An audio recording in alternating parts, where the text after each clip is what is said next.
a lot of marriages, God didn't put together. Man put them together because, like you were saying a minute ago, about the purpose for marriage has been lost.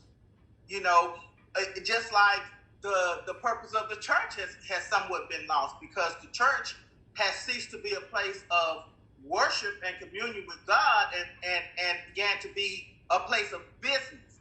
The church began to be run like a business instead of a house of prayer.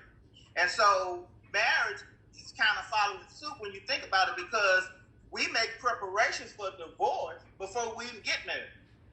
The prenuptial agreement, okay, we're going to agree before we even get married. We're going to agree, we're going to sign on this dotted line that when this marriage don't work and we part ways, this is what you're going to get, this is what I'm going to get. We're going to make this agreement before we even get married. It's like you're handling marriage like it's a business. But marriage is not a business. It is a covenant, committed relationship that you have stood before God and vowed to honor until death. And God had, He only gave a couple of reasons that you can actually divorce in the eyes of God. And really, God never had divorce. This marriage was never designed for divorce. It was permitted. Moses entered in a document of divorce because of the hardness of man's heart. Because them jokers was just throwing their wives away for any little thing and going and getting them nothing. Cook bad, you gotta go. You burn the food. Yeah. If you break in on a conversation, when they talking to their friends, they gonna divorce any little stupid thing. They were divorcing their wives. But when you think about it, women weren't doing the divorce because they weren't allowed to. They didn't have no rights.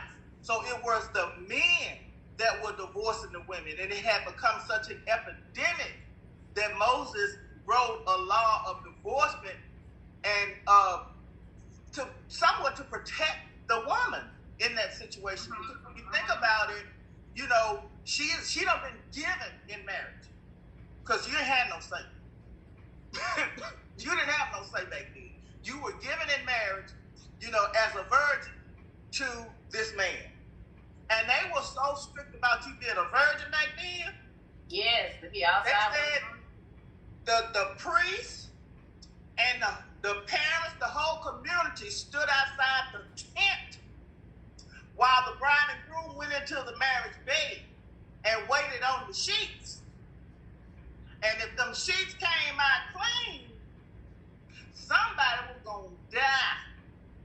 That was that was kind of silly too, because they didn't know no better then. But the hymen can be broken all kind of ways.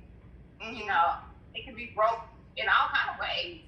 Some type of exercise, some kind of fall or a split or doing something the wrong way could break the hymen.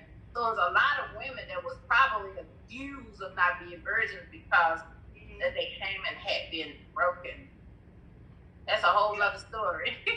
Yeah, but